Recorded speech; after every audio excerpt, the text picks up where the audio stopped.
everyone. Well, I for most of the panels today this week has been amazing so far, and I'm looking forward to some interaction from the audience. So that's my disclaimer this afternoon. Everybody's so quiet because we're talking about AI, but it's because it's something that is very novel that you need to talk and ask questions, and we need to have discussions. So no question is a dumb one. So I look forward to hearing from the audience. So let me introduce my three panelists. First, we have Kiran Maharaj, I hope I pronounced her name correctly, president of the Media Institute of the Caribbean. Kiran is a powerhouse in media and corporate leadership, having served as immediate past president of Trinidad and Tobago Chamber of Industry and Commerce and leading Caribbean-style communications, which includes innovative ventures like the world's first radio station for women. Her extensive experience in media strategy combined with her active research into critical topics like disinformation and media viability makes her uniquely positioned to discuss how evolving stakeholder expectations are shaping the very information we consume in the age of generative AI. She brings a deep understanding of ethical media practices and the broader societal impact of technology. Moving on, we have Darren Farfan, who is the vice president of Plantation Beach Villas and founder of Farfan Development Limited. Darren is a seasoned strategic coach and leadership consultant with over 2 decades of experience, helping executives and organizations align their vision with execution. His long tenure on various boards, including Elsa Holdings Limited and the International Coaching Federation's Caribbean chapter, highlights his commitment to conscious governance. Darren highlights will be invaluable as we explore how leaders can navigate rapid technology change when maintaining deep human connection and addressing the diverse needs of their stakeholders. And finally, we have Derrick Klaverweide. Hope I pronounced it correctly. I'm trying to be Dutch. Director of Envy Optique Ninon, spanning Suriname and Guyana. Derrick brings a strong background in marketing management and entrepreneurship, as well as proven track record in business development and organizational leadership across various ventures. As vice chair of Suriname Guyana Chamber of Commerce, he possesses a keen understanding of regional business and the practical challenges of driving success in tech-driven markets.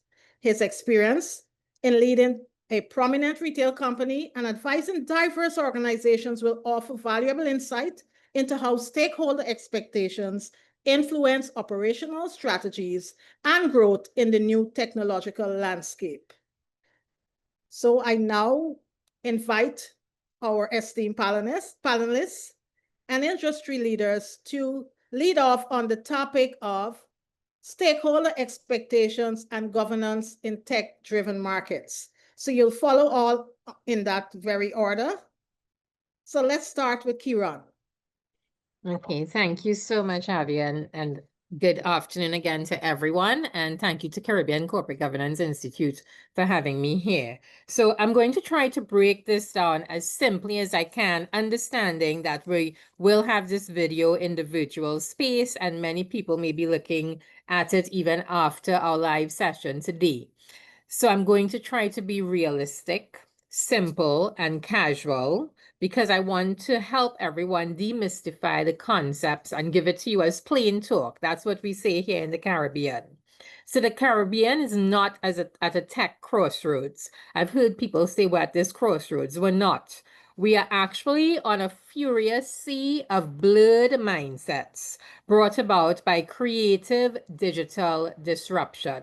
We're thinking about what to do next. What will the next 3 years look like? How agile should I be in my business? Where do I go to for the answers? And is digital disruption a trend or is it a daily occurrence?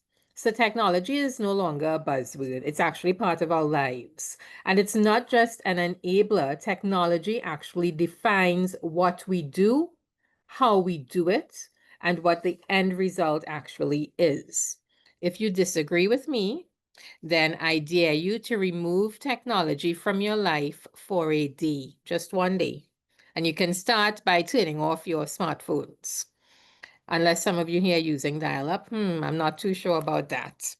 But I decided to go to everyone's favorite friend today, ChatGPT. And I asked ChatGPT, define the term tech. And here's what I got. It's a shortened form of technology, broadly refers to the application of scientific knowledge for practical purposes, especially in industry. And in modern usage, tech commonly relates to digital and information technology, tech industry, tech tools and devices, emerging technologies, including artificial intelligence, robotics, biotechnology, quantum computing, and more. So I disagreed with one of the statements that it gave me. It said AI is an emerging technology. And to me, AI is actually out of the cocoon. It's here, it has emerged, and it is now in what I consider the cyber Darwinian stage of evolution. I want to give you all a mental cue here. Think about Will Smith's I, Robot. And I'm sure you have that image. It's one of the scariest things I had ever seen. I didn't think I would have lived through COVID. And then I saw Contagion and lived through COVID. And now I'm facing iRobot. But then in October 2024, it became real for me because there was a news headline. Elon Musk recently unveiled Tesla's Optimus humanoid robots, Tesla Bot Gen 3, which are designed to perform a variety of tasks and are expected to be priced between 20 to 30,000 US. And the robots were showcased at a We Robot event. So think about that. General purpose robotic assistants capable of tasks ranging from household chores to potentially offering companionship. And that was the news story. So breaking it down, it's important because we now understand the facets and linkages of the stakeholder community. And just to ensure everyone is on the same page, I just want to list all the stakeholders because this is where we have to think about stakeholders in private sector. We have all of our internal players, we have our stakeholders and investors, we have our board of directors, we have our employees who are our teams, and then externally we have customers, regulators, civil society organizations and communities, the media, and of course, any other partners. The expectations of each of the stakeholders have changed and evolved, mainly because of technology and now AI. But there's one commonality, and that commonality is the requirement for transparency and accountability. It's an overused phrase, but it is, after all, what the heart of good corporate governance is all about. So let's break down the expectations by stakeholder groups. Investors, they're interested in ROI, understanding risk and mitigating it, but they want digitally efficient entities because it allows for the advancement of opportunities and new revenue streams. It creates all of these operational efficiencies. It lowers expenses. And so our potential to grow a business because we have more income to be able to diversify. That's what we want. Investors and board members, though, should be skilled in the basics, at least, of cybersecurity and technology because they have to make decisions in the best interest of the company. So it's necessary to have a foundation. So understanding technology trends is becoming increasingly necessary in all sizes of operations, whether it's micro, small, medium, large conglomerates, we all need to understand it. We really also need to consider our other stakeholders, our team members, our employees, the talent we hire. Because think about who's in the workforce now. We have millennials, that Generation Y. We have Gen Z. And we have to meet their expectations. And the expectations of that generation or those two generations are very different from the generation that most of us were born in. So when they think about tech and Gen Z, when they think about tech purpose and innovation, they want purpose-driven innovation. They want to feel that they belong to something that is larger than just a company, that they are giving back to the community. That's Gen Y. Those are your millennials. But what happens with Gen Z? Gen Z just want to be bold. They want to have disruptive technology. They want the ability to be radically transparent and different. They're not really into the companies that are looking for the larger purpose. They just want to know that they could be really efficient at what they have to do. So understanding the expectations even of our employees by generation becomes critical for us if we own our companies and if we are directors of our companies. The workforce today expects opportunities for upskilling. They expect that they're going to be involved in shaping the company and in the innovation. They want to actually have a say in this journey, you know, and they want to move with the technology and show us how the technology can help us build in better ways. They want to be part of it. So governance has to move from being reactive to proactive. And we have to understand that tech adoption is just part of our blueprint now. There's no getting away from it. So what about customers and communities? What do they want? Sometimes it's the more difficult question, but I always think of using an online banking system.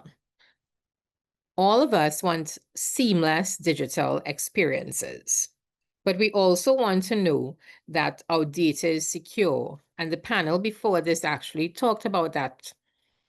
We also want to ensure that there's equitable access. So you have, you know, all of these words like inclusivity, and what does that mean and how does it apply to me? The biggest concern though for our customers and communities, it's privacy and ethical AI. Does your Alexa or smartphone listen to you? Does it distill what you say? Does it serve up ads and links to meet your likes? The simple answer is YES. Yes. Even when you're not on your phone, it listens.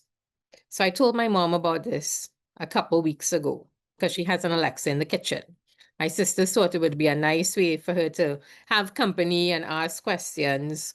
So while she's cooking, she has something to do.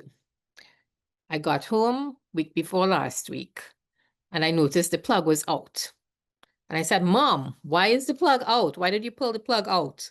She said, because I listened to what you told me and I decided to monitor this Alexa and look at what it was bringing up and look at the screen. And she said, you were right. It was really listening to what I was saying and I don't trust it anymore. So businesses need to understand the way consumers think, and we need to move beyond this static compliance. You know, we would have all these checklists long ago.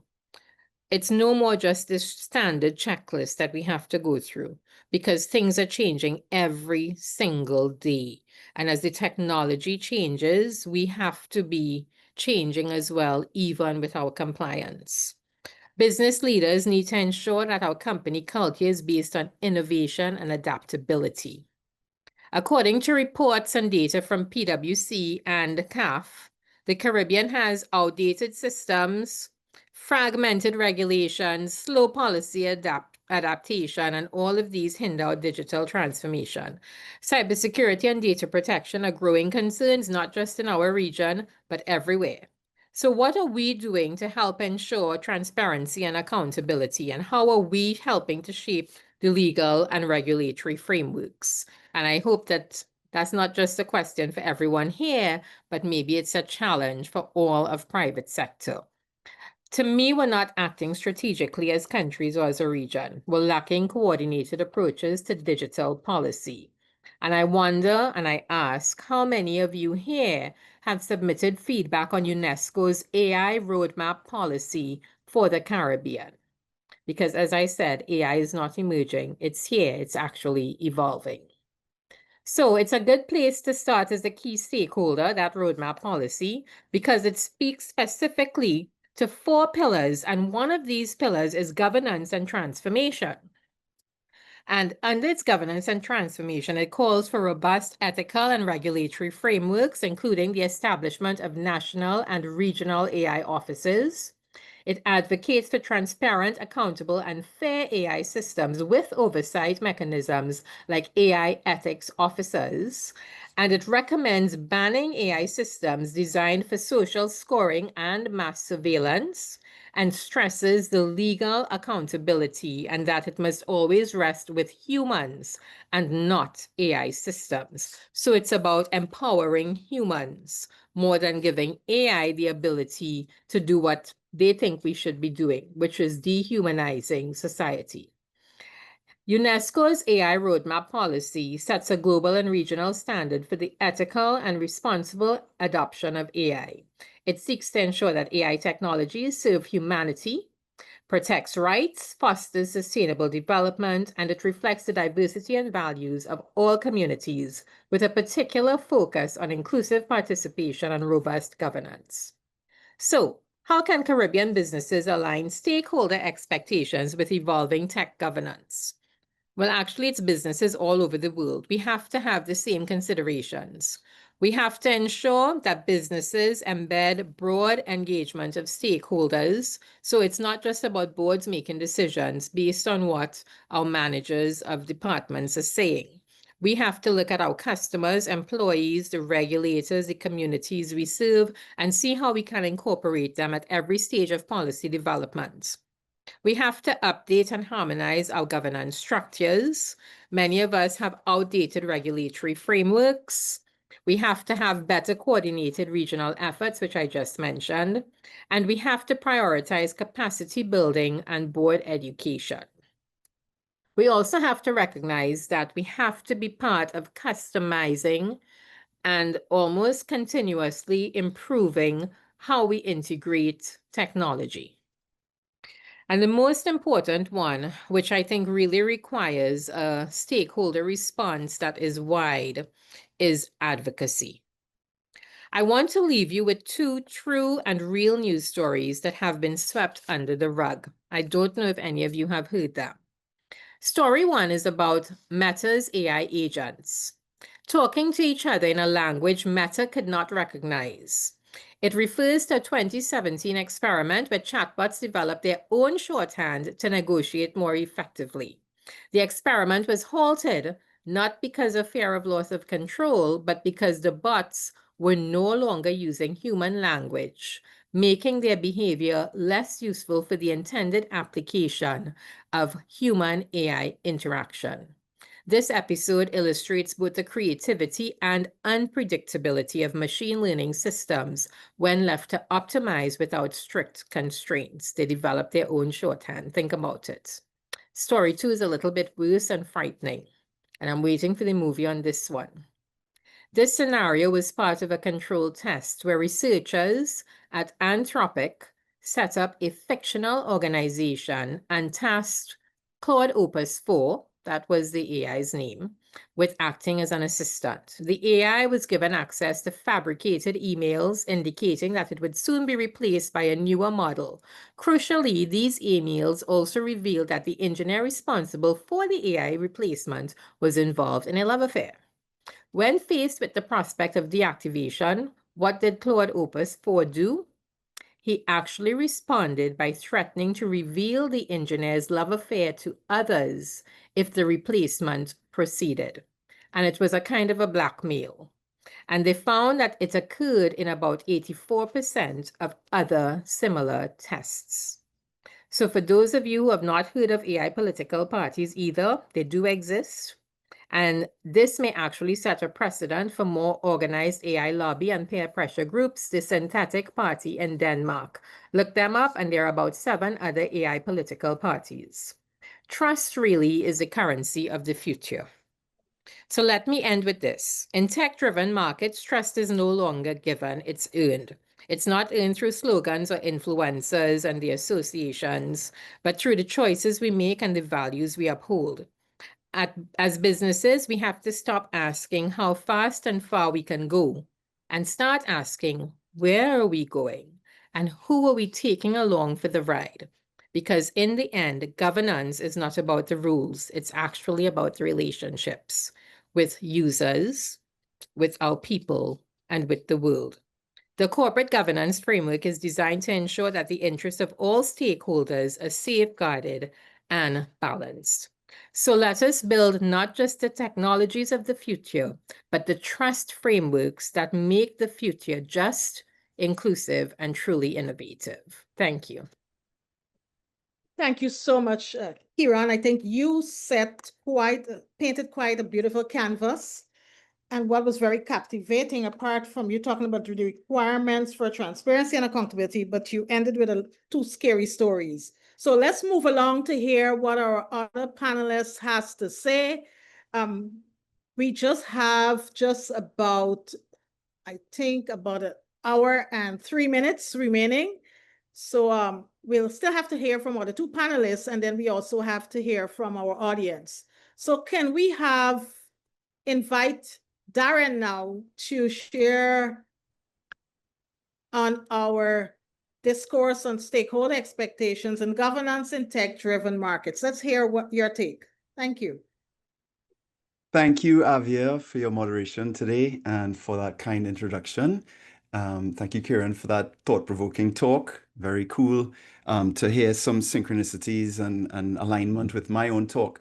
And thank you, Kamala and team, for this opportunity to be part of this important and timely conversation around stakeholder expectations and governance, especially in this age of AI. I am honored and delighted to be here. Allow me to begin with a quick story. So a while back, I was facilitating a leadership session. The business owners, senior managers, and a couple of board members were coming together to discuss some strategic issues. So I get there early, like I like to do, set up, get acclimatized, meet some people. The scheduled start time comes and goes, and there are only a couple of people in the room. So finally, the last person, a senior board member, strolls in 11 minutes after we were supposed to start. Now, I'm from Trinidad, and unfortunately, we have become infamous for Trini time. We say 9 o'clock, we really mean 9:15. If the traffic is not too bad and the doubles line move fast that morning, right? But as we finally get the session going, I had to ask them, I said, can anyone tell me your company's core values? Dead silence. Some awkward glances around the room. One person starts scrolling on the phone. Eventually somebody pulled up the website and they read them aloud. And there it was, listed proudly as a core value, timeliness. Now, you might laugh because it is a little bit funny, but this was a serious situation. So I asked them, I said, if timeliness is a publicly stated core value of this organization, how do we reconcile? How do we make sense of starting this meeting 11 minutes late? Then I turned up the heat a little bit and I said, what does this say about you as a leadership team? Nervous laughter. But you could feel the shift in the room because that moment wasn't really about punctuality. It was about integrity and trust. When what we say doesn't line up with what we do, there's a cost. And that cost is trust. And trust, once lost, does not come back, at least not easily. Now, that was a learning moment for this leadership team, but I think it reflects a much bigger reality we're facing, especially now. Right? In today's world, things are evolving rapidly. Yes, technology, especially AI, is transforming how we communicate, how we make decisions, how we create and deliver value through our goods and services. From small hotels like us at Plantation Beach Villas, trying to figure out how to use AI for personalized and optimized guest experiences, to major land developers leveraging predictive analytics for site selection. There's no area, there's no sector that is untouched by this tech. But as the pace of this change accelerates, so too does the scrutiny. Stakeholder expectations are evolving. It's not just about being efficient or competitive anymore. People want clarity. They want consistency, humanity. They want transparency and integrity, not just promises, but proof in action. And when those expectations aren't met, they don't necessarily protest or complain. You might not get a complaint form or a feedback form. They just disengage. They scroll past or they click away. Or maybe worst of all, they stay involved, but without real belief or trust in the organization. So while AI may be powering this next industrial revolution, and it's so exciting, yes, but it's also exposing something deeper, a growing crisis of confidence in leadership and governance. Because speed without clarity erodes trust. Efficiency without fairness triggers resistance. Intelligence without integrity creates real risk. In today's interconnected, transparent markets, every governance choice we make, good or bad, is visible, it's shareable, and it is judged. And in this climate, governance goes beyond a process or a system. It's a signal. It tells people what you really stand for. That's why I believe governance has its greatest opportunity right now, not just to adapt to rapid change, but to help to restore trust in how decisions are made and how power is held. In my work as a coach and consultant and as a director of companies, I have come to rely on 4 lenses that help me navigate this moment. And I'd like to share it with you. 4 guideposts, if you will, that help keep the work real and relevant. The first lens is alignment. Now, as my opening story hopefully demonstrated, governance goes way beyond having a statement of values. It's about living them. It's making sure that what we say, what we believe, and what we do are in sync. We've all been part of leadership teams where the brand says one thing, but the incentives reward something completely different. Where sustainability is big and bold on the website, but digital waste and short-termism goes unchecked.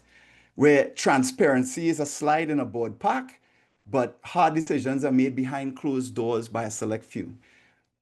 Now, the speed and visibility of today's tech, especially AI-driven social media, amplifies these gaps. Every delay, every inconsistency, every contradiction is seen in real time.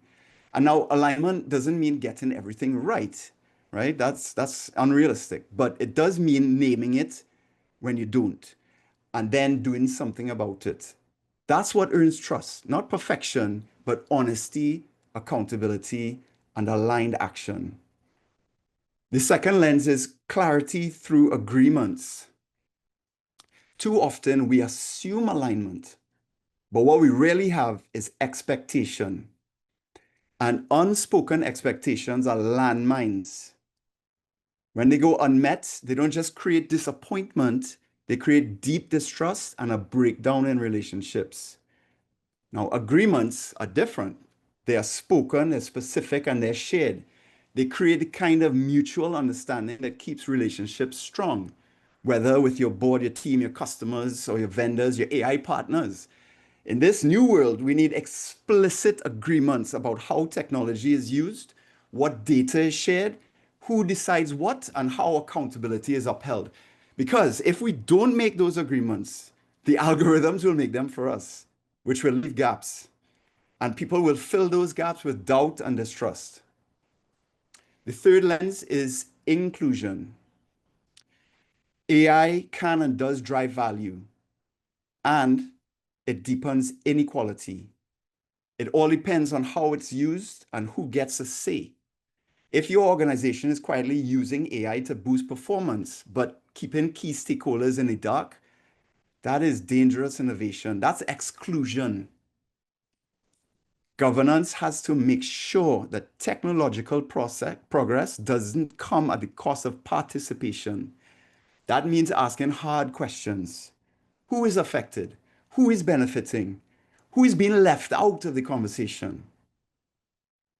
Because today's stakeholders, they don't just want progress, they want a window into the process. They want a voice. They want to feel represented. And if they don't, The backlash is silent rejection. They just simply move on. The fourth lens, and the one that I think holds everything together, is courage. It takes courage to name misalignment in a boardroom. It takes courage to push for transparency when there's pressure to protect reputations, to prioritize long-term trust over short-term wins. Many of us, I'm sure, have seen what happens when leaders avoid difficult truths. And we've seen, too, what becomes possible when they face them head on. It's not just about better outcomes we're talking about. It's about deeper relationships, greater loyalty, and reputations that stand the test of time. So yes, AI is changing the landscape, but the bigger shift is in what people now expect from leadership. Faster isn't enough. Smarter isn't either. Stakeholders want governance that reflects their values, not just protects the bottom line. So that's the opportunity in front of us, not just to keep pace with tech, but to lead with clarity, alignment, inclusion, and courage. We don't need better systems. We need better systems that people can believe in. And in the age of artificial intelligence, trusted human leadership will matter more than ever. Because power without trust doesn't last. But power that's earned through clarity, courage, and integrity, that has the chance to shape the future we all want to live in. Thank you very much. I hand it back to you, Avia. Oh, Darren, that was quite a shift from the canvas Kiran painted. You brought in the human element. So let's hear from our final panelists. Let's hear what Derrick, which angle Derrick is going to come from. Go ahead, Derrick. Guys, thank you so much for this opportunity. Thank you for considering me on this panel. This is beautiful stuff. What has been highlighted so far is touching a little bit on what I have to share with you guys as well. My English is not going to be that verse as yours. So as I will speak, I will also try to translate a little bit in my head. But I'm going to look at it from my perspective as the vice chair of the Suriname and Guyana Chamber as well, but also regionally, where our nations really are at a crucial intersection between this AI-driven and tech-driven environment that we're in, and still being high on natural resources. And that really shapes our economies, and that really shapes a big chunk of our private sector. And these challenges are rapid because everything is going extremely fast right now. Fragmented technology adoption is at the forefront. So these global markets are embracing AI, they are embracing automation, digital ecosystems, and many of our companies and institutions are still operating with outdated systems, paper trails, and cautious mindset in general. So stakeholders are evolving, tools are evolving fast. I wouldn't say faster than the people, because the people are now also accelerating a lot faster with this technology. But younger generations expect seamless digital experiences. And investors, they demand real-time data and demand risk intelligence. So what do the people want? And this is where it gets interesting. And this is where it taps into both Kiran and Darren's view, is that I think people want transparency.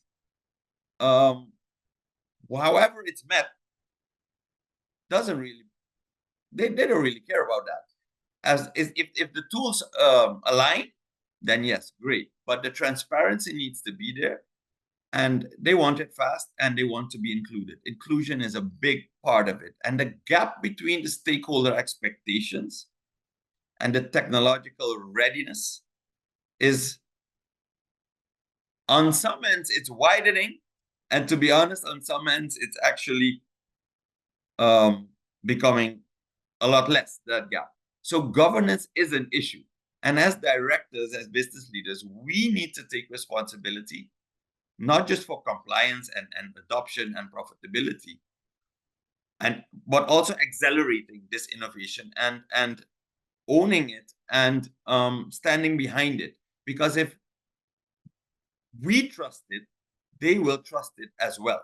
So we must foster cultures where digital transformation is not feared, and not also given a chance, but it's actually prioritized.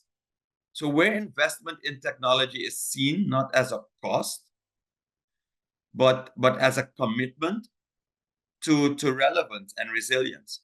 So good governance in this new era means acting faster, thinking broader, and building systems that are agile enough to evolve with the world around us and the people within that. So yeah, that is my twos on it. I will let this panel see what they think about it and hear from them.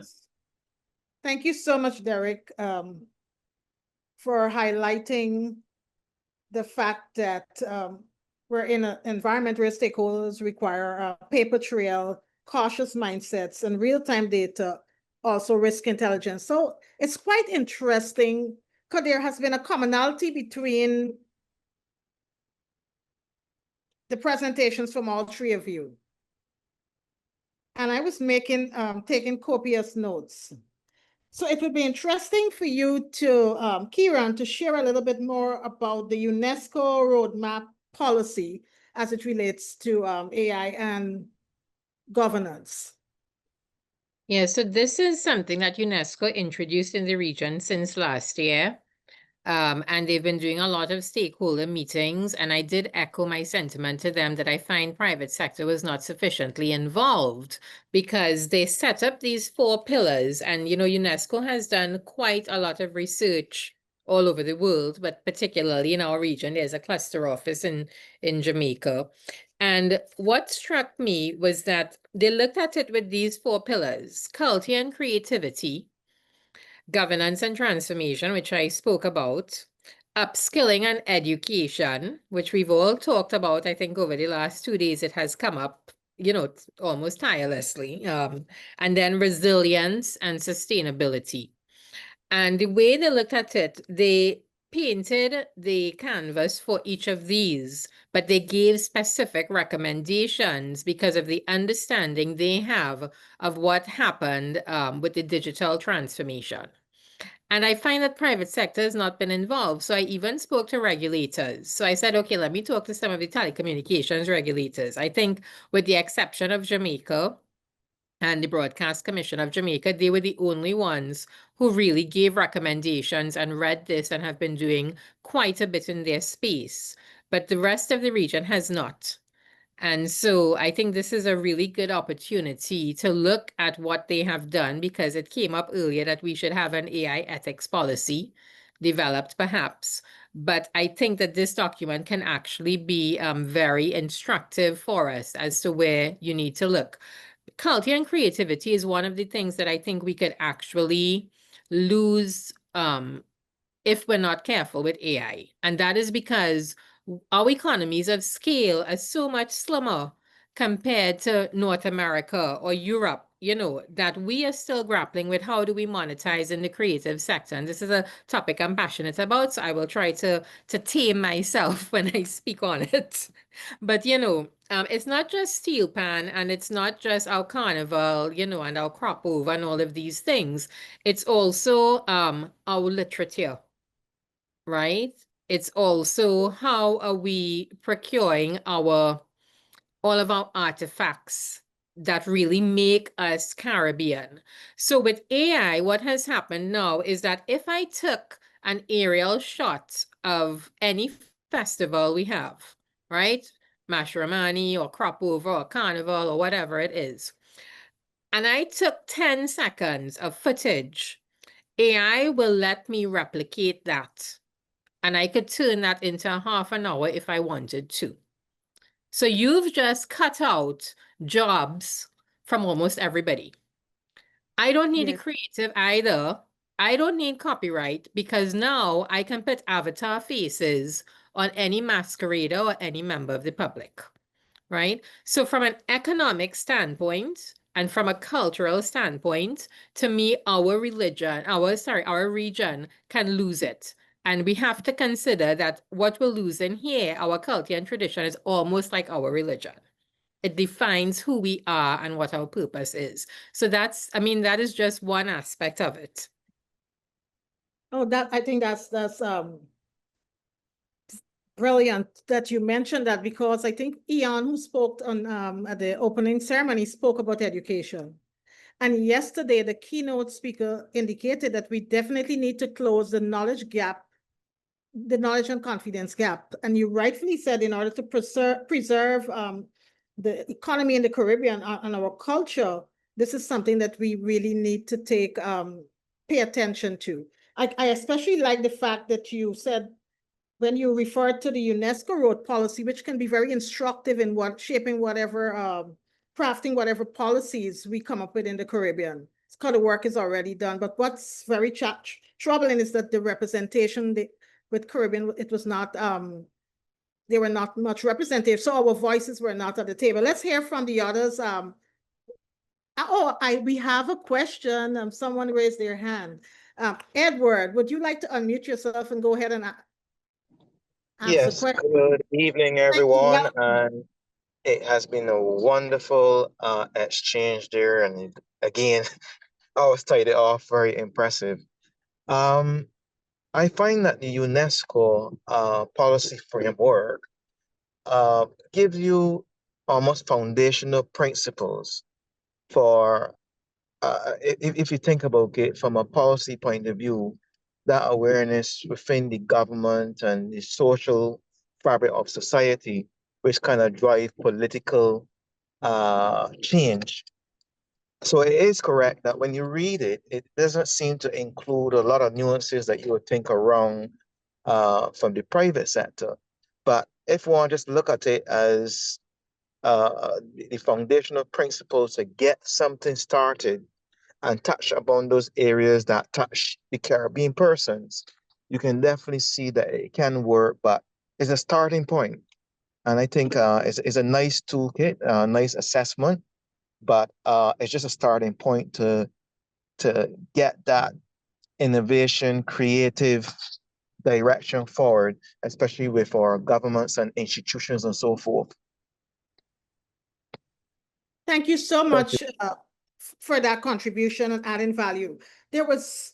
I'd like to go to Darren's presentation, and he led with a story that spoke to values.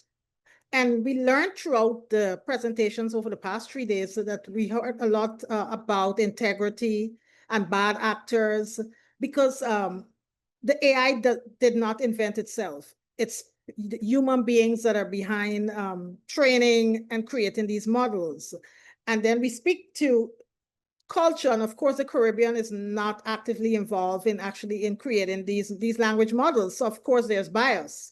So I would like, I don't know if you can speak a little more about values as it relates to stakeholders' expectations and the growing crisis of confidence in governance. Yeah, I mean, this growing crisis of confidence, I feel personally, and I think I've attuned to it with other people that I've been speaking with, because we are seeing the manipulation of communication, right, through AI, that it's, deep fakes and propaganda that is just, it's hard to tell what's real anymore. And more so, it's hard to tell what the value systems that are behind these things. Is it nefarious? Is it manipulative? Is it, positive in a way of convincing or to enrolling people? We don't actually know. And for a naive or an innocent person, or even a discerning person, it can be a very difficult thing to sift through this, right? And to understand not only the motivations, but you know, your decision making has to be, you know, aligned to something. And that's why I kept saying, like, these values that we see and we speak, they have to be real. They have to be derived from, you know, something meaningful and essential to us as human beings, with care for one another. Otherwise, you know, they just placards on the wall and, you know, talking pieces that really have no value. So, you know, as you can tell, I get worked up when I talk about it, but I think that this is important. I guess what I'm getting into is ethics and morality, which, you know, the machines do not have. They are tools, and they are being instructed by the person with ethics and morality.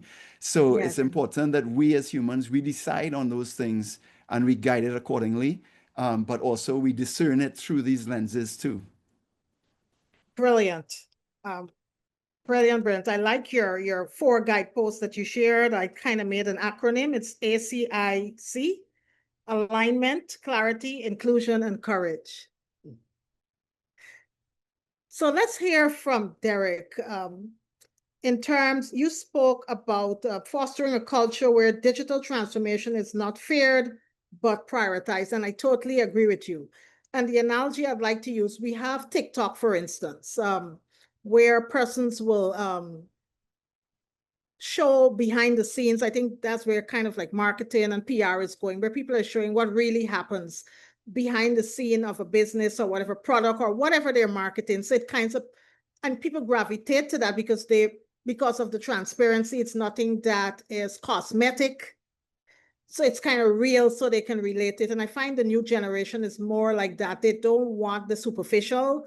They want to be able to deal with the reality. So can you speak to us a little about this agile system that you spoke about earlier? Sure, right. Okay, so let me tap on the last part first, because what the new generation actually wants is there's a lot of research on that. Some of them are superficial, and some of them, the Gen Alpha is completely different from the Gen Z, and they're tapping into way other human elements. And there are signs that we are actually becoming a lot more human because of this AI stuff. Because we're starting to pay attention to. Let me throw something out here quickly. We can use TikTok, we can use all these platforms, and we can use all these tools to feed these platforms. We're doing it as we speak. As a business leader, we have AI generating tools and generative AI. Our entire Surinamese diverse population is being mimicked in our AI engine as we speak, because we in Suriname have a different demographic from Trinidad and from Guyana, because we have other demographic groups that came on different boats, and that boat didn't go to Trinidad or whatever it is. But it's a different look. And so we're generating all this for these platforms. But the people in the company and the people receiving it are also part of it. So the company is generating it. We are not fooling anyone with it. And the people know it. So if you add policies to it, where they do in Europe right now, actually they have policies that you need to be labeled as an AI generating image or AI generating video or whatever that may be. It helps. But I want to throw one thing out there, and that is that AI engines are by nature reasonable. They use logic, they reason. We human beings are not reasonable. That's why we come up with inventions and innovations to make stuff better. So an AI engine is going to logically put out solutions for everything, but it's based on the data that we gave it. What Correct. we are inventing, the AI engine doesn't have it, because they're not that creative. It's just not a human. Whatever we come up with and feed it, they will foster on that. And Correct. I call them they, because they're part of us already. The AI engines are really part of us, but they help us think. But they help us think to put our thoughts in reason, and they put our data in logical structures. But that's not where solution is. That's not where problem solving is. That is just being more efficient. Correct. So it's just going to make us more efficient, but it's not going to help us solve the big problems. That is us as leaders, as innovators, as entrepreneurs. So I wanted to throw that in there. We can use all these tools, but as there are different stakeholders here, and there are still going to be leaders in thinking, in problem solving, in innovators. That's my 2 cents on it. I think what you said there was, if I were to capture it in 3 words, we still want trusted human leadership, and I'm quoting Darren here. So while we have the logic and we're feeding these models with information, the sentiment aspect, the human sentiment of emotions, of empathy, of values, the agents cannot replace that, because only humans can operate like that. I want to ask Novek to unmute himself and to share his thoughts from the chat, because remember I said when we started, we want to have interaction from everyone. So I would now read your comment. If you're in a position, please unmute yourself so we can hear from you, Novek. I think you made a valid contribution in the chat. Sure, absolutely. I think the point I was trying to raise here really was the fact that culture is very multidimensional. So when we're talking about organizational culture here, as it pertains to AI deployments, it's the internal side of things, right? So your governance models, your policies, your frameworks would speak to this is how you should do things. But the organizational culture, that unique attribute of every single organization, would be how you actually do it. And in some organizations, there's a huge gap. Now, the other point I was trying to make is that national culture or regional culture as a sort of external mechanism now, because you have shareholders, you have stakeholders, you have customers who exist in those contexts. So I could paint a picture in education, for example. So you're looking at an AI model that would help student attrition, and the vendors from North America, the data pool is from North America. And then somebody would probably raise the question, hey, we don't use the North American educational model. How applicable would it be? You'll be like, okay, fine. Maybe we closer align to the British system. So then you go to a British vendor with their own training data that they're pushing this tool on. And then you may end up with a situation where, hey, the persons who this model really addresses problems for are predominantly Caucasian and may not necessarily apply to the persons in the Caribbean. So the sort of national culture, the regional identity is a huge factor to consider, when you're considering these tools as well. So I think I just wanted to highlight the point that, culture is very, very multidimensional, and it can either make or break the initiative. So brilliant.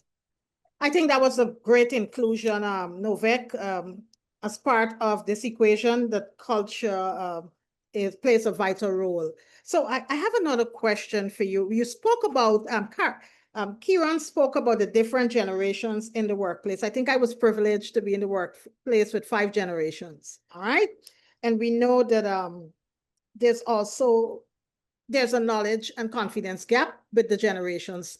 The older generations who are accustomed to doing things a certain way, and then we have this wave of technology coming in like a tsunami, and we're told that we want to have things faster and we want to do. So how can we, or what has been your challenge, or how have you been dealing with your employees and the different generations in the workplace in terms of adaptation, awareness, and use of these tools?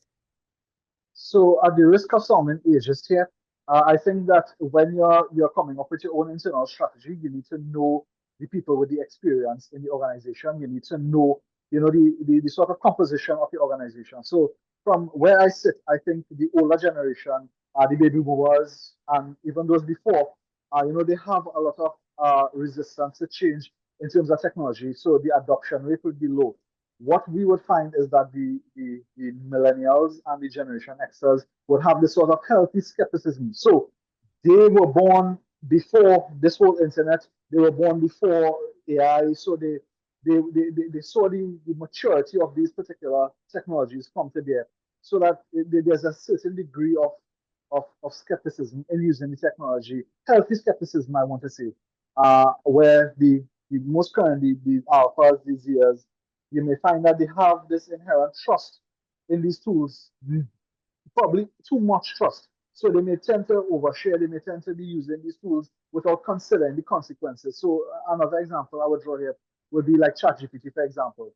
You know that you shouldn't be using institutional data in ChatGPT because although they say your data, your query doesn't feed into the training model, very early on, despite the fact that they said that there was a glitch in ChatGPT where you were able to see other persons' prompts and their uploaded data sets. So again, we're going back to a concept that I would have raised in my presentation yesterday.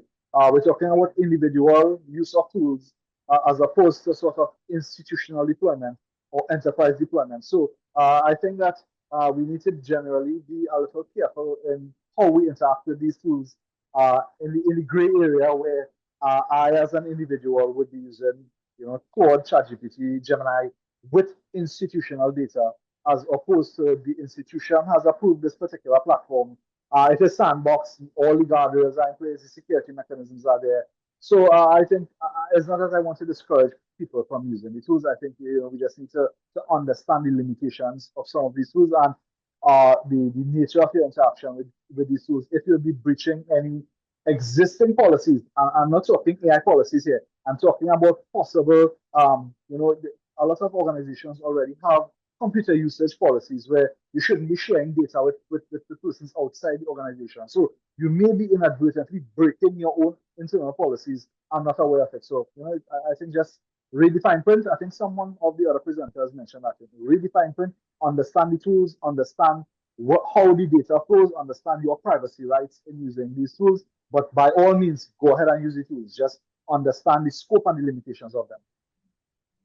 Brilliant. So I guess if I were to sum that up, it means that we should be looking at the risk associated with these tools and have policies in place which more or less determine what is used and how we use them. I think Kamala has joined the conversation and she's been very quiet and I was going to call on her.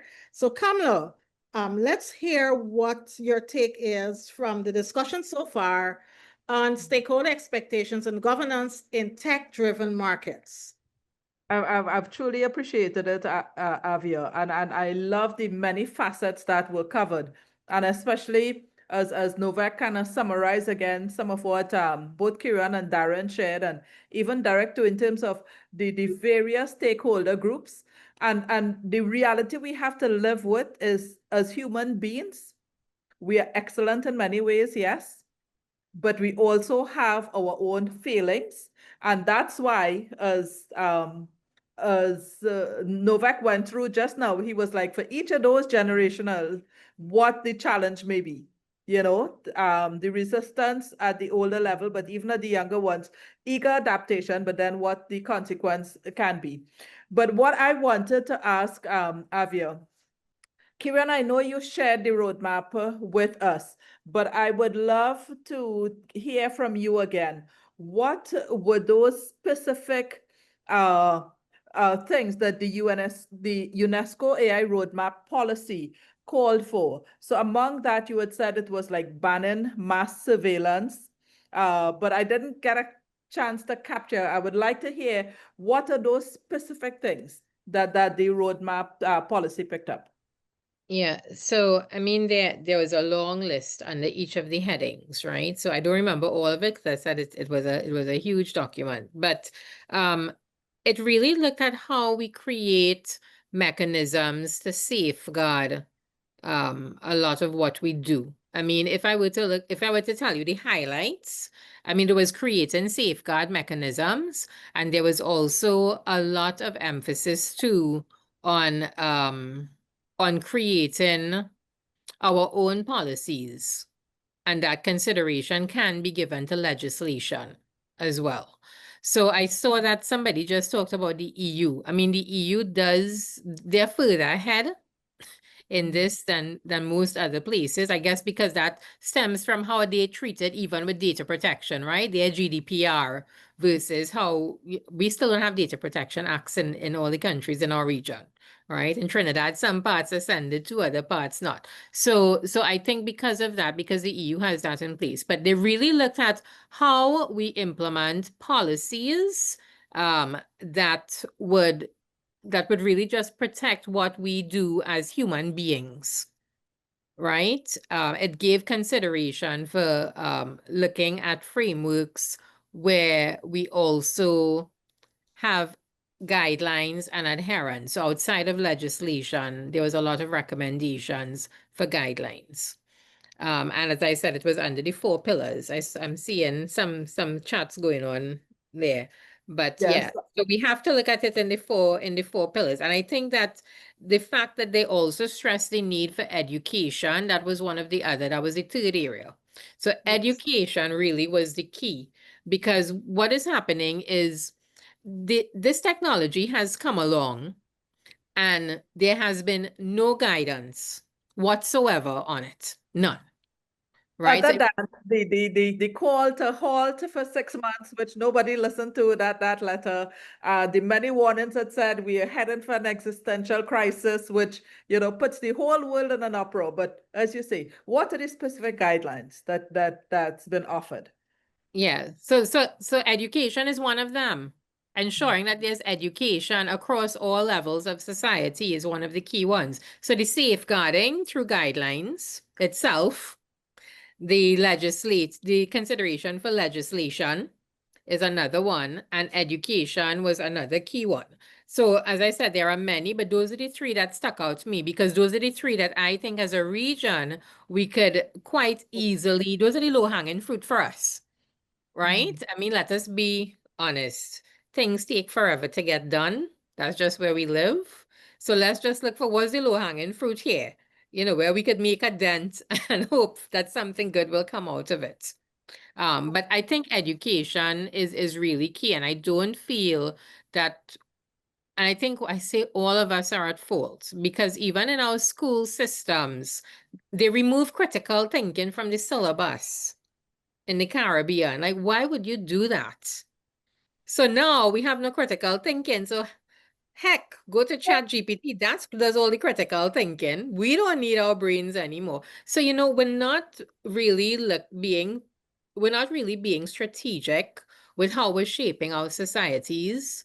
And that obviously impacts all aspects. It's not just the corporate governance, it's socially as well. How many conversations have you all tried to have with teenagers in a group? They're on their devices. It's like, put it down. They're on their devices. We don't have teenagers. We have screenagers, you know, like, put it down, you know? And so you start to wonder, where are we heading? So I think that the onus is on all of us here and everybody we talk to. I am a strong proponent for education. I think we need to say, listen, we have to raise the bar.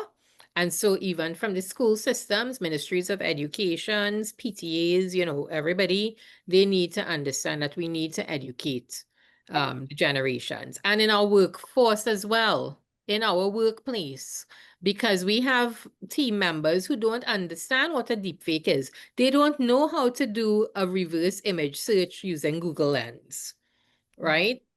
I mean, why are we not No, teaching Kiran, them? exactly on that point, I want to say that the point was made already that we can't wait for government. And I think the private sector does need to step up. Needs to I take the think lead. the private sector needs to look at what are the skill sets that are required, what are the competencies, and the private sector needs to jump ahead with that training offerings for young people and for employees. But I think, Derrick, you wanted to jump in for a little while now. Yes, he has his hands up. Go ahead, Derrick. Yes, absolutely. Okay, the 3 main guidelines I wanted to touch. I want to actually zoom in on what should we do? How do we treat it? What do we leave this panel with today? I think we all agree that legislation, we as private sector and we as the people and we as business leaders will need to take the forefront on this, because the legislation will run behind. Now, as I said, they're part of us, these AI engines. And in the workplace, as you said, Kiran, this is where it all starts. In education, this is where it all starts. By all means, engage all departments and let them work with all AI tools. We have an AI integration program right now in our company that we're trying to integrate AI in finance, in customer care, and how will they use it? and they come up with their own way of dealing with what AI will contribute to them. So it's not being fed by us, but we are guiding it as leaders. We're putting them in charge. So please put people in charge, put the children in charge. The way I communicate with my kids, my oldest son is 11 years old, and we have screenagers, yes, but they have very limited screen time, and they're on the football court, and then they're on the tennis court. And that is our role as stakeholders in this whole tech-driven story. And this translates to you as a manager on the work floor, not just as a parent. He had a presentation to make, and they are actually teaching them how to use AI in school already. And he's in group 8, is he? And he came to me and he said, it's a little story, but I think it's valid. I'm not ready with the presentation because I need to finish 2 other slides. And I'm like, okay, what is the 2 slides about? It was something about oceans and whatnot. And he let me read the 2 slides. I saw the presentation and the 2 slides that he wasn't sure about. And I said, what's wrong with it? He's like, well, I got the information from ChatGPT, but it's not what I want to see. It's not correct. And I read it, and he was damn right.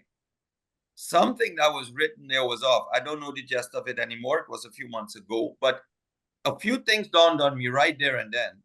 The Gen Z, which is they're older, they take it much easier and they take it as a fact. But the younger generation, which he is, or I think he's in John Alpha or whatever, they are taught to look at everything a lot more critical. So they're not so easily satisfied with whatever they're fed. Yet, if you let them loose on screens, they keep consuming. So we need to guide that. There's no AI that will do that for us. No AI parent will guide our kids into this generation. So Brilliant. he learns how to use it. The employees need to learn how to use it. Don't be scared of it. Create that trust by putting them in charge, and we will both figure it out. And let's come up with a policy, because the government legislation is going to run behind. And that is what I want to give as a to-do. There's a few things you need to do. Embrace it, adopt it, talk about it, and also hand it over and question it. Always question the status quo with any tool, and we can make great steps with it if we use it the right way. Brilliant, Derrick. You spoke about empowerment. And there's a term that I discovered called reverse mentoring. We always know that someone who's knowledgeable will mentor a younger upcoming employee. But in this age of AI, because the generation is more advanced and they're more knowledgeable, I think reverse mentoring is something that needs to happen in order to bridge the gap, this knowledge and confidence gap. Otherwise, we'll be left behind. So I just wanted to add that. And before I take Darren, I'd like to have one of our directors who's in the chat to unmute herself and to share her thoughts. Charlene, I'm all about interaction. Could you unmute yourself and share?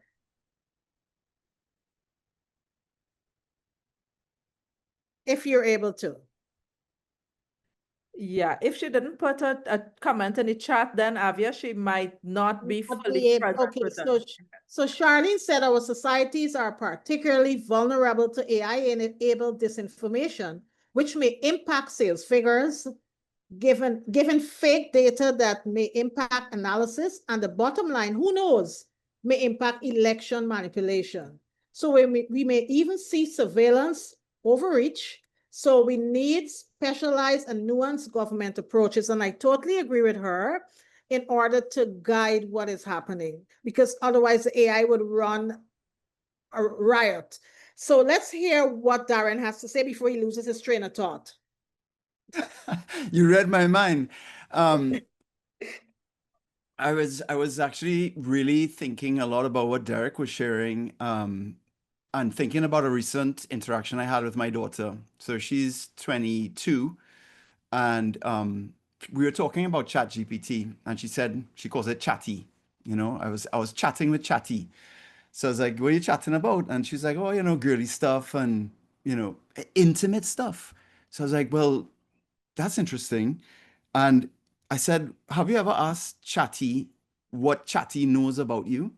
So she said, no, I haven't done that. So she said, Chatty, what do you know about me? And if you hear this list of things, right? Like, so I'm using that as a little allegory to really share that people are using ChatGPT, especially the new generation, the next generation, the younger generation, for all kinds of things, but very personal, as well as professional things.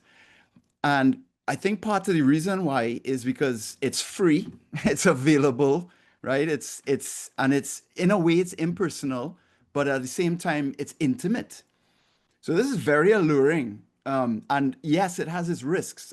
But I would like to stray a little bit in the other direction and talking about adoption and encouragement and empowerment, and expectations, because this stakeholder has the highest expectation for AI, right? And we talk about, the open AI founder, I can't remember his name now, but he was talking about, the existential risks. But if we look on the other direction at the potential of this technology and the expectations that we might hold for a utopia of human existence, right? Like where we all dreamed of, with peace and prosperity and harmony and the solving of diseases and these things. Like if we can shift all our dialogue, I think, around to the possibilities and the potential of this, so that we orient our solution, our logical, as well as our, spiritual or moral desires towards this kind of future. Imagine what is possible. Exactly. Imagine. That's a great challenge you threw out to us there in terms of us injecting our human sentiment into whatever happens. But I think what I wanted to add as well is that Well, while sorry, there's Avia, skepticism, sorry, just so that we don't miss the point too, right? Is that because we're talking about adoption and yeah. ethical adoption too.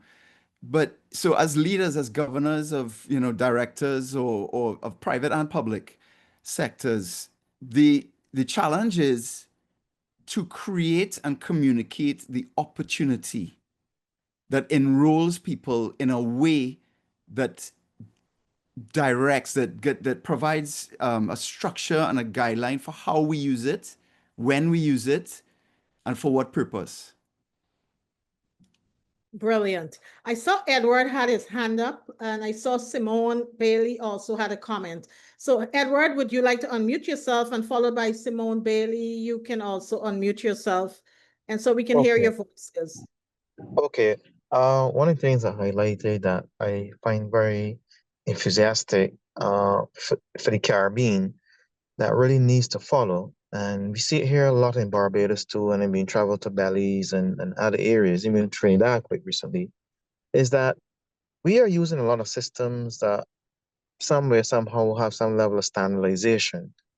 And then when we have some regulatory or laws or so forth, they bring those external standardizations, to be enforced within companies. But within companies themselves, uh, I personally, from where I sit as a managed security service provider and also a consultant, that there's a shift from really training persons and awareness and that continuing development to something that's kind of ad hoc, just enough to go forward.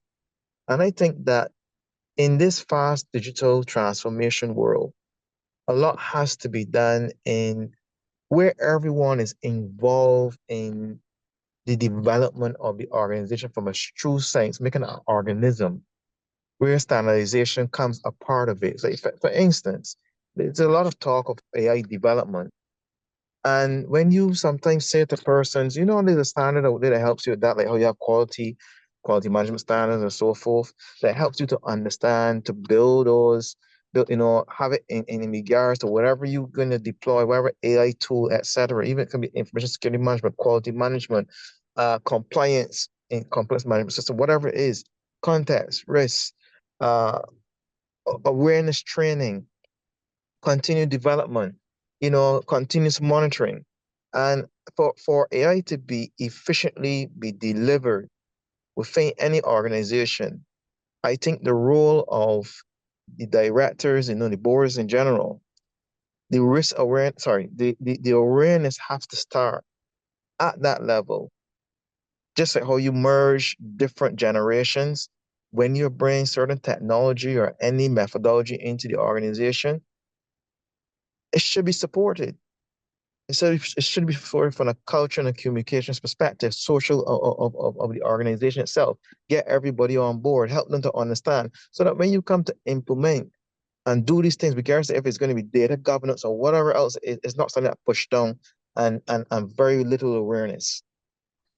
That's just my contribution for I think everything. that's a brilliant point you made, and this enforces the point that Darren made about trusted human leadership. Because it comes down, everything rises and falls on leadership. So if the leadership doesn't endorse that approach, then it doesn't happen. And then the organization is not, you'll find people leaving, they won't stay. And I think that's the challenge we have within the generation. So I totally agree. There's a question from Simone Bailey in the chat. Would you like to ask your question, Simone, or would you like me to read the question? I would love to hear your voice.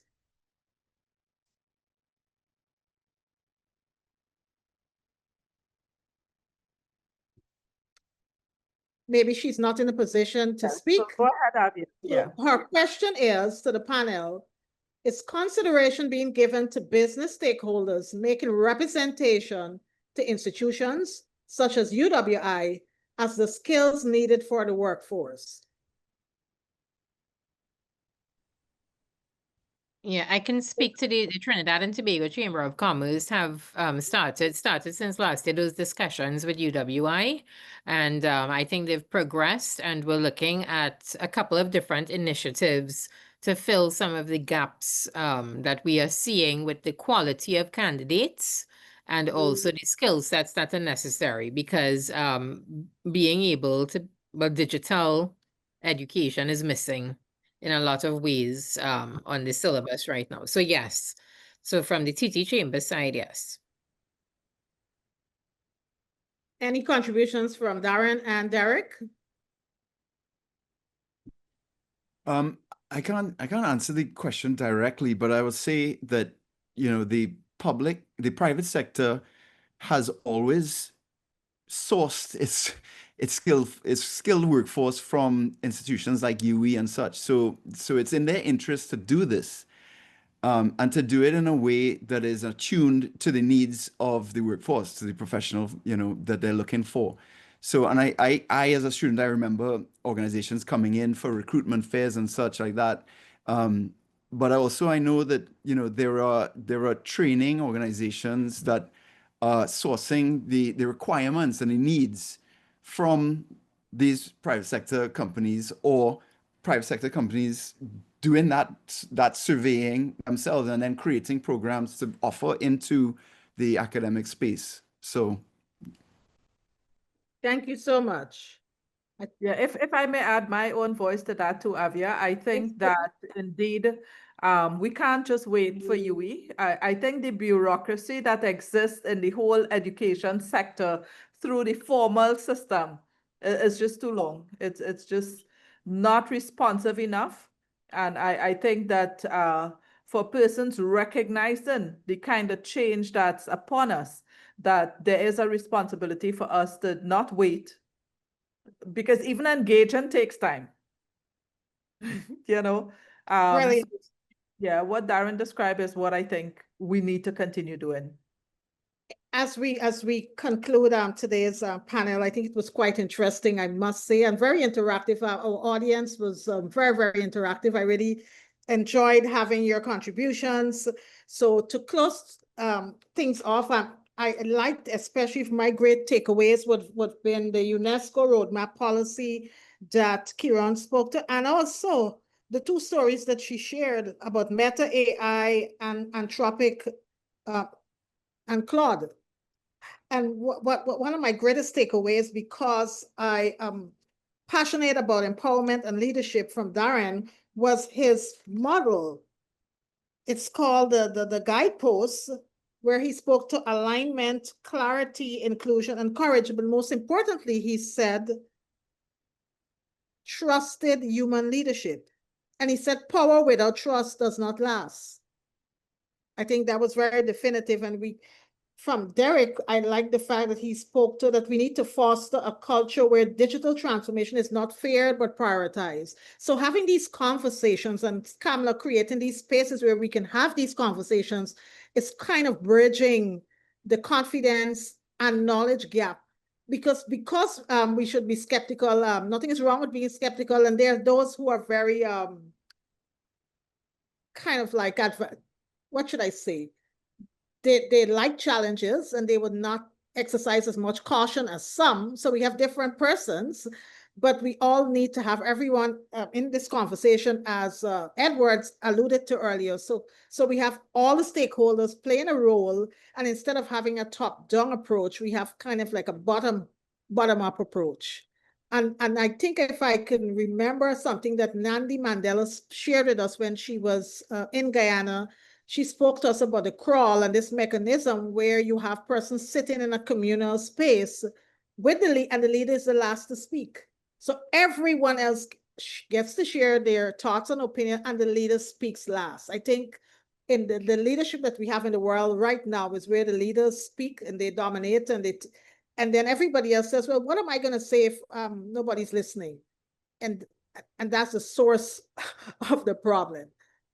So I don't know if I can have your closing remarks in about 30 seconds each, so we can bring Kamala in for the closing remarks, and I can hand the session back to Master Control. But I'd like to take this opportunity to thank you guys. It was very engaging, and it was quite a great discussion and close of today's session. Starting with Kiran. I think that the challenge for us here is how we balance the opportunities with the threats when we think of AI. And I think that that is the challenge across the spectrum, but more so for corporate governance and the impact we will have. Because at the end of the day, I do believe that the currency is trust. And how do we get all of our stakeholders to trust us? So the heart and soul of corporate governance, is about accountability and transparency, but I think trust is now part of it. And so the challenge is balancing all that we do to accomplish that. Brilliant. Brilliant close. Let's hear from Darren and followed by Derrick. My closing is simply a thanks to be part of this conversation. I have to say that the whole week has been stimulating, very illuminating, and quite honestly inspiring, because I was unaware of the level of advancement and understanding and adoption that AI has, in the Caribbean especially. So that was encouraging, but also, like Kiran pointed out, that there is so much consideration about the weighing of the risk and the reward. And so, this has been a very, very encouraging and inspiring conversation. So I thank you for being part of it. It was a pleasure having you. And Derrick. Yes, indeed. I also would like to thank you guys for doing this. I think it's necessary. Very enlightening. Yes, indeed. I am surprised to see how much it is of a topic in the Caribbean. So that's a good thing.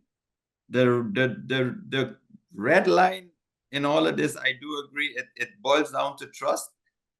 Because I do think that that trust is really a key thing in this new era. Technology needs to be trusted. Leaders need to be trusted with that technology. We need to trust our people with that technology. We need to trust our kids with it. We need to trust our employees with it, our governments with it. So how do you balance all that? Policies is part of it, but I think a lot of it has to do with boiling down to the human integrity of where we want to go as a people. Thank you so much for underscoring that trust is a currency. There's one final comment in the chat from Edward. But if our leaders continue to remain passive, we will lose many opportunities in the region. I totally agree. So I'd like to take this opportunity to thank you all, my panelists, and also Edward and Novak.